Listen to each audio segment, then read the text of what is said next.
தமிழ் சினிமாவுடைய அதிக சம்பளம் வாங்கும் நடிகர்கள்ல நம்பர் 1 இடத்துல இருக்காரு தளபதி விஜய் அவர்கள். அப்படி இருந்துமே கூட அவர் திடீரென தான் சினிமாவை விட்டு விலகப் போவதாகவும், முழுநேர அரசியல்ல ஈடுபட்டு மக்களுக்கு பல நலத்திட்ட உதவிகள் செய்ய போவதாகவுமே அறிவித்திருந்தாரு.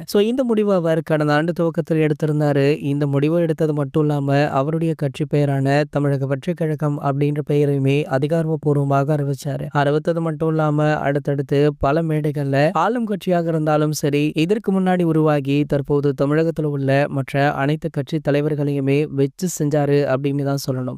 எல்லாருடைய பார்வையுமே தற்போது தாவேகா பக்கம் தான் திரும்பி இருக்கு. இந்த நிலையில பாத்தீங்கன்னா தற்போது தளபதி விஜய் அவர்கள் அவருடைய கடைசி படம் அப்படின்னு சொல்லப்பட்ட ஜனநாயகன் அப்படின்ற படப்பிடிப்புலுமே ஒரு பக்கம் கலந்து கொள்றாரு. இந்த நிலையில இந்த படத்துடைய 4வது கட்ட படப்பிடிப்பு சென்னையில நடந்திருக்காம். இந்த படத்தின் மூலம் ஒரு சில ஆண்டுகளுக்கு பிறகு தளபதி விஜய் அவர்களுடன் கூட்டணி போட்டிருக்காரு நம்ம அனிருத் அவர்கள். அனிருத்துடைய இசையில இந்த படத்துல அனைத்து பாடல்களுமே வேற லெவல்ல ஹிட் அடிக்கும் அப்படின்றது நமக்கு தெரிந்த விஷயம் தான். இந்த நிலையில பாத்தீங்கன்னா இந்த படத்துடைய முதல் பாடலுக்கான ரெக்கார்டிங் நடந்திருக்கா. வழக்கு போல விஜய் சார் அவருடைய படங்கள்ல முதல் பாடலை அவர் தான் பாடுவாரு. அதே போல இந்த படத்திலுமே தளபதி விஜய் அவர்கள் தான் பாடியிருக்காரா. இந்த பாடல் கண்டிப்பாக முதல் சிங்கிள் ட்ராக் பாடலாக வெளியாகும். அது மட்டும் இல்லாம இதற்கான அறிவிப்பு அடுத்த மாதம் வெளியாகும் அப்படின்னுமே நம்பப்படலாம். இது போன்ற சினிமா செய்திகளை பத்தி நீங்க உடனே தெரிஞ்சுக்க நம்மளுடைய தளபதி 360 அப்படின்ற நம்ம சேனலை சப்ஸ்கிரைப் பண்ணிக்கோங்க.